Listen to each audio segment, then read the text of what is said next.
एक छोटा ऊंट का बच्चा अपनी माँ को पूछता है कि हमारी आई लैशेस इतनी बड़ी क्यों है।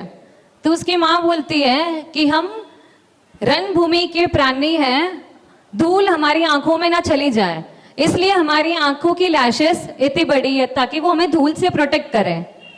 फिर वो बोलता है कि माँ हमारे पीछे इतना बड़ा खंड क्यों है। तो उसकी माँ बोलते कि हम रणभूमि के प्राणी हैं, हमें बहुत दिनों तक खाना पीना नहीं मिलता है, तो उस खाने पीने को स्टोर करने के लिए हमारे पीछे इतना बड़ा खुंद है।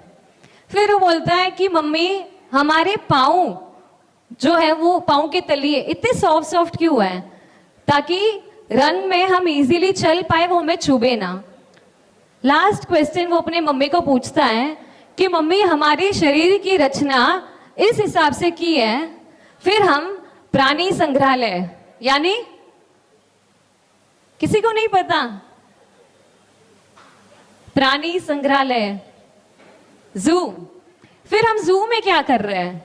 तो उसकी माँ बोलती है कि 2 टाइम का खाना हमें मिल जाए, इसलिए हम जू में। हमारी सिचुएशन कुछ ऐसी नहीं लगती। संसार में दिन रात दौड़ते हैं, किसके लिए? 2 वक्त खाने के लिए। प्रभु को पूछो कि मानव भव, ऐसे शरीर की रचना, ये संज्ञान, इतना दिमाग, 6th सेंस, मन, सिर्फ हमें ही क्यों? पंचेंद्रिय प्राणी संगनी हम ही क्यों? तब जब करके हम हमारे जीवन को सार्थक बना पाए। जैसे वो ऊंट रणभूमि में उसकी शरीर की रचना इस हिसाब से की है कि वो रणभूमि में आगे बढ़ सके, वैसे ही इस संसार रूपी रेगिस्तान में हमें मानव भव मिला है ताकि हम इस संसार रूपी रेगिस्तान को ओवर क्रॉस करके मोक्ष तक पहुंच पाए। इफ नॉट दिस भव, कहीं और भव में तो हमें चांस ही नहीं मिलेगा। मैं दीक्षा ले रही हूँ, दैट इज लाइफ लॉन्ग का संयम। संयम इज नथिंग बट अपनी विषय, विकार, कषाय को कंट्रोल करना, उसको ही संयम बोलते हैं। मैं वो चीज लाइफ लॉन्ग करने वाली हूँ, बट आप मेरे स्वजन वो भी संयम कर सकते हैं। लाइफ लॉन्ग नहीं, बट छोटी छोटी चीजों का संयम। हम अभी देखते हैं कि मुझे गुरुकुलवास से रोका गया था, जस्ट बिकॉज कि गुरुकुलवास में चली जाएगी तो भाव आ जाएंगे। बट मुझे ऐसा लगता है कि भाव आए नहीं आए, बट संस्कार जरूर आए। शायद मैं यहाँ पे रहती तो आप लोगों के बीच में इस तरह खड़ी नहीं रह पाती, शायद मैं भी उस चेयर की एक सदस्य बनती। बट गुरुकुलवास से मुझे बहुत बहुत बहुत कुछ सीखने को मिला है।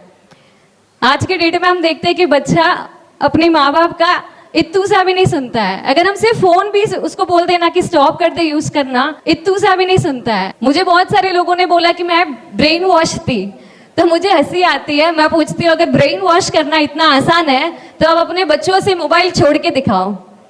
If it is too easy, मैं तो 26 साल की हूँ, अगर आप 26 साल की लड़की को बोलते हो कि आई एम ब्रेन वॉश्ड, तो आप अपने छोटे छोटे बच्चों को तो ब्रेन वॉश करके मोबाइल छुड़वा ही सकते हो, अच्छे संस्कार दिलवा ही सकते हो। बट दैट्स नॉट पॉसिबल, क्योंकि ब्रेन वॉश करना इतना आसान नहीं है। एंड आई कैन प्राउडली से कि yes I am brain washed. Why? कोई बोल सकता है कि मैं क्यों एक्सेप्ट कर रही हूं कि मैं ब्रेन वॉश्ड हूं? हर डर्टी चीज को धोने के लिए वॉश करना इंपॉर्टेंट है। अनादिकाल से मेरा ब्रेन डर्टी ही था, अनादिकाल से मेरी आत्मा में खराब संस्कार ही थे। इस भव में आके अगर मैंने मेरे ब्रेन को वॉश किया है एंड संयम ले रही हूं, तो I can proudly say that कि yes I am brainwashed, क्योंकि उसमें कुछ गलत ही नहीं है। हर डर्टी चीज को धोना पड़ता ही है। अनादिकाल से मेरा मन, मेरा दिमाग सिर्फ और सिर्फ विषय, विकार, वासना, कषाय, इसके पीछे ही लुप्त थे।